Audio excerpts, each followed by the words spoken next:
Guys, Delhi और Delhi NCR में metro का विस्तार लगातार हो रहा है और इसका फायदा हरियाणा और उत्तर प्रदेश को भी हो रहा है। दिल्ली मेट्रो का जो फेज 5 है उसके अंतर्गत कई सारे ऐसे कॉरिडोर हैं जो कि हरियाणा जाएंगे और उत्तर प्रदेश जाएंगे। इसी में से हरियाणा साइड में एक मेट्रो का विस्तार होना है। दिल्ली मेट्रो हरियाणा के पलवल, बल्लभगढ़ इन जगहों पर एक नई मेट्रो कॉरिडोर को बनाया जाएगा।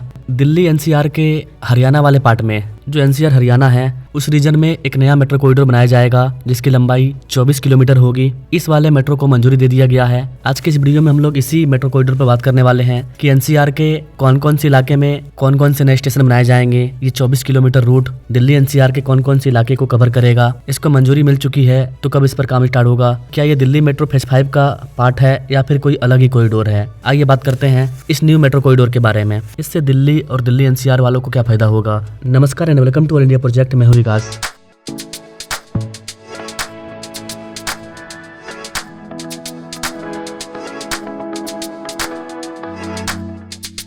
गाइस, ये जो हरियाणा है, हरियाणा का ये जो एनसीआर वाला पार्ट है, जैसे कि गुरुग्राम हो गया, पानीपत हो गया, सिर्फ गुड़गांव हरियाणा के पूरे जीडीपी में 60% का रोल प्ले करता है। जी हाँ गाइस, 50% से ज्यादा जीडीपी का जो कंट्रीब्यूशन है पूरे हरियाणा राज्य में वो गुरुग्राम देता है। क्योंकि गुड़गांव आज के टाइम में आप उसको दिल्ली एनसीआर का जापान बोल सकते हो, सिंगापुर बोल सकते हो, इस तरह से वो डेवलप हो चुका है और यहाँ पर मेट्रो का विस्तार भी लगातार हो रहा है। इसी क्रम में पलवल से लेकर के बल्लभगढ़ के बीच में एक न्यू मेट्रो कॉरिडोर को बनाया जा रहा है जो कि फरीदाबाद के बल्लभगढ़ को हरियाणा के पलवल से जोड़ेगा। जी हाँ गाइस, 25 जून 2023 को हरियाणा सरकार ने इस वाले मेट्रो प्रोजेक्ट को मंजूरी दिया था जिसका उद्देश्य राष्ट्रीय राजधानी क्षेत्र एनसीआर में कनेक्टिविटी को बढ़ावा देना। पलवल बल्लभगढ़ मेट्रो 25 किलोमीटर की दूरी को तय करेगा और इसमें 10 स्टेशन बनाए जाएंगे। इसका जो डीपीआर रिपोर्ट है इसको तैयार किया जा रहा है और 1 महीने के भीतर इसका डीपीआर तैयार हो जाएगा। इसके अलावा सरकार पलवल मेट्रो को कुंडली मानेसर पलवल अर्थात केएमपी एक्सप्रेसवे और हरियाणा का जो ऑर्बिटल रेल कॉरिडोर है,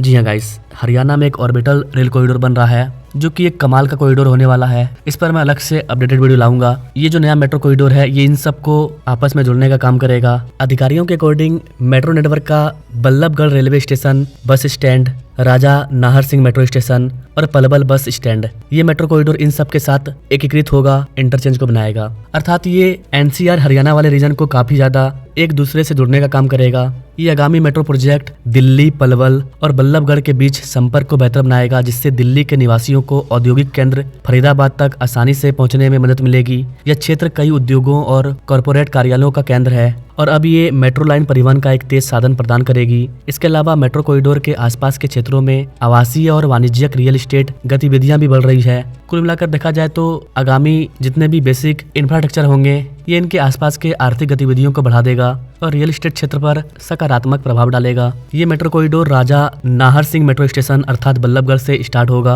और पलवल बस स्टैंड पर जाकर ही खत्म होगा। इसमें टोटल 10 स्टेशन को बनाया जाएगा। Haryana mass rapid transit corporation HMRC के द्वारा इसको विकसित किया जा रहा है, ना कि DMRC के द्वारा। ये प्रोजेक्ट अभी प्रस्तावित है। पलवल बस स्टैंड के पास इसका एक टर्मिनल स्टेशन को बनाया जाएगा। इस वाले प्रोजेक्ट की लागत करीब 4,500 करोड़ रुपया होने वाली है। अगर डिले होता है तो इसकी लागत में वृद्धि भी हो सकती है। यहाँ पर गाइस आपको बता दें कि पलवल बल्लभगढ़ मेट्रो प्रोजेक्ट अभी योजना के चरण में है। इसका डीपीआर तैयार किया जा रहा है। 2025 खत्म होने से पहले अर्थात 1 से 2 महीने के अंदर इसके डीपीआर को अंतिम रूप दिया जाएगा। इसके अलावा rail India technical and economic service अर्थात राइट्स, इन्होंने बल्लभगढ़ और पलवल मेट्रो लिंक पर काम शुरू कर दिया है। यह एजेंसी नए मेट्रो रूट का तकनीकी व्यवहार्यता अध्ययन करेगी। HMRC विभिन्न मास रैपिड ट्रांजिट तकनीकों जैसे कि एलिवेटेड ट्रैक, अंडरग्राउंड सिस्टम और मोनोरेल इन सब पर विचार कर रही है। चयन लागत अपेक्षित सवारियों और पर्यावरणीय प्रभाव जैसे कारकों पर डिपेंड करेगा। यहाँ पर गाइस आपको बता दें कि 24 किलोमीटर लंबे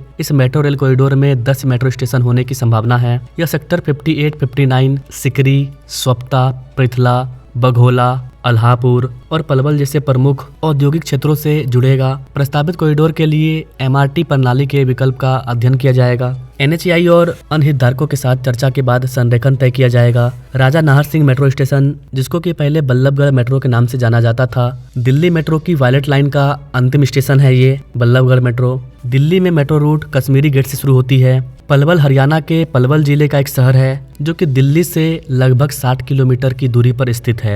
इस स्थान की ईस्टर्न पेरिफेरल एक्सप्रेसवे ईपीई या फिर कुंडली गाजियाबाद पलवल एक्सप्रेसवे, जिसको कि अपने लोग केजीपी एक्सप्रेसवे बोलते हैं, और जो वेस्टर्न पेरिफेरल एक्सप्रेसवे है या Kundli Manesar Palwal expressway, KMP expressway, इन सब के साथ इसकी कनेक्टिविटी काफी अच्छी है। एलिवेटेड मेट्रो कॉरिडोर का हिस्सा 180 करोड़ रुपये प्रति किलोमीटर की अनुमानित लागत से किया जाएगा, अर्थात करीब 4,500 करोड़ रुपया के आसपास इसका खर्च आएगा। स्टेशन में इसका राजा नाहर सिंह स्टेशन, सेक्टर 58 और 59 metro station, Sikri metro station, Sopta metro station, Prithla metro station, Baghola metro station, Alhapur metro station, sector X में प्रस्तावित स्टेशन, इसके अलावा पलवल के अंदर एक प्रस्तावित स्टेशन है, और जो लास्ट बिंदु है वो है पलवल बस स्टैंड। यहाँ पर गाइस आपको बता दें कि पलवल बल्लभगढ़ मेट्रो लाइन दिल्ली और हरियाणा के बीच कनेक्टिविटी को काफी ज्यादा बेहतर कर देगा। जैसा कि मैंने शुरू में बताया कि दिल्ली मेट्रो का विस्तार लगातार हो रहा है, हरियाणा जा रही है, उत्तर प्रदेश जा रही है, तो जो दिल्ली मेट्रो की जो वायलेट लाइन है एक्चुअल में ये उसी का विस्तार है। जो कश्मीरी गेट पर रेड लाइन, मंडी हाउस पर ब्लू लाइन, कश्मीरी गेट और केंद्रीय सचिवालय पर येलो लाइन, लाजपत नगर पर पिंक लाइन और कालका जी मंदिर पर मेजेंटा लाइन जैसी विभिन्न मेट्रो लाइनों को आपस में जोड़ने का काम करती है। यहाँ पर गाइस आपको बता दें कि इसके चालू हो जाने के बाद हरियाणा के यात्री शहर के विभिन्न हिस्सों तक पहुंचने के लिए इन मेट्रो स्टेशनों पर आसानी से इंटरचेंज कर पाएंगे, क्योंकि ये मेट्रो कई सारे मेट्रो से कनेक्ट हो रहा है। आगामी पलवल बल्लभगढ़ मेट्रो प्रोजेक्ट, इससे सार्वजनिक परिवहन बुनियादी ढांचे में सुधार होगा। दिल्ली एनसीआर, फरीदाबाद और हरियाणा के पलवल क्षेत्र के बीच कनेक्टिविटी बेहतरीन हो जाएगी। फरीदाबाद एक औद्योगिक केंद्र है और यहाँ कई कॉरपोरेट कार्यालय हैं जो बड़ी संख्या में कामकाजी पेशेवरों को आकर्षित करते हैं, अर्थात लोग यहाँ पर आकर के काम करते हैं, जॉब करते हैं, तो जॉब होल्डर के लिए काफी बेस्ट है। सुबह सुबह मेट्रो चलना स्टार्ट हो जाएगी, सुबह आइए, शाम को मेट्रो से ही घर चले जाइए, आपको कहीं पर भी एक्स्ट्रा रूम नहीं लेना पड़ेगा, आप अपने परिवार के बीच में रह करके जॉब कर पाओगे। ये होगा मेट्रो का कमाल, और पूरे दिल्ली एनसीआर में यही होने वाला है। आरआरटीएस का क्या मतलब है, अगर कोई बंदा मेरठ में रहने वाला है लेकिन जॉब करता है दिल्ली में, तो उसको दिल्ली में रूम नहीं लेना पड़ेगा, वो मेरठ में परिवार के साथ रहेगा और दिल्ली में जॉब करेगा आरआरटीएस के माध्यम से। तो ये वाला मेट्रो भी ऐसा ही रोल प्ले करेगा। यह बुनियादी ढांचा प्रोजेक्ट फरीदाबाद में शहरी विस्तार में सहायक होगी, क्योंकि लोगों की निरंतर आमद के कारण संपत्तियों की मांग बढ़ने की उम्मीद है। ठीक वैसे ही ये वाला बुनियादी ढांचा प्रोजेक्ट फरीदाबाद क्षेत्र में शहरी विस्तार में काफी ज्यादा सहायक होगा, क्योंकि लोगों के निरंतर आवागमन के कारण संपत्तियों की मांग बढ़ने की उम्मीद है।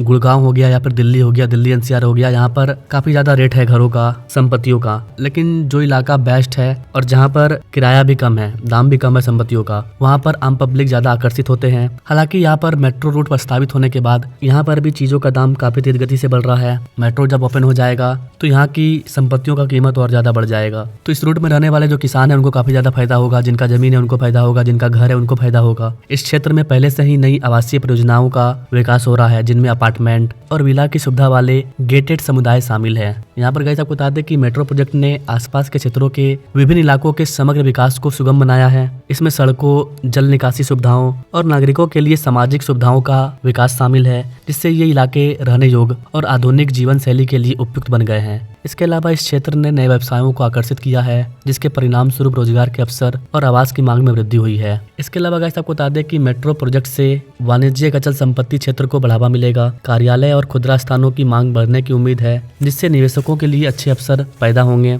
इस वाले मेट्रो प्रोजेक्ट ने आवासीय स्थलों, दुकानों, खुदरा दुकानों, मनोरंजन केंद्रों सहित कई सारे मिश्रित उपयोग वाली परियोजनाओं के विकास को गति दे दी है। क्योंकि अगर आपको पता चलेगा कि आपके इलाके में मेट्रो आने वाला है, तो जाहिर सी बात है कि आपका इलाका काफी तेज गति से आगे जाएगा। आप जहाँ भी रहते हो, अचानक से आपको पता चल जाए कि आपके इलाके में इस जगह से मेट्रो गुजरने वाली है, तो जाहिर सी बात है कि उस इलाके में लोग घर बनाना चाहेंगे, बिल्डिंग खड़े करने चाहेंगे, क्योंकि लोग वहाँ पर भाड़ा लेंगे। बगल में आपको मेट्रो मिलेगा तो आपको कहीं भी जाने में दिक्कत नहीं होगा, मेट्रो पर बैठो और आराम से कहीं भी निकल जाओ। तो जाहिर सी बात है कि उस इलाके के हर एक चीज का विकास होगा। इससे निवासियों के लिए रोजमर्रा की सुविधाओं तक आसान पहुंच के साथ बढ़ावा देने में भी मदद मिलेगी। इन क्षेत्रों में जमीनों का दाम काफी ज्यादा बढ़ चुका है। इस प्रोजेक्ट के प्रस्तावित होने के बाद अभी फरीदाबाद में 15,000 रुपया स्क्वायर फीट जमीन का दाम हो चुका है। ना ओवरऑल देखा जाए गाइस तो पलवल बल्लभगढ़ मेट्रो प्रोजेक्ट फरीदाबाद क्षेत्र में शहरी विस्तार और रियल एस्टेट विकास में एक इंपॉर्टेंट रोल प्ले करेगा। इससे दिल्ली, फरीदाबाद और पलवल के बीच कनेक्टिविटी आसान हो जाएगी। बाकी अगर आपको ये वीडियो इंफॉर्मेटिव लगा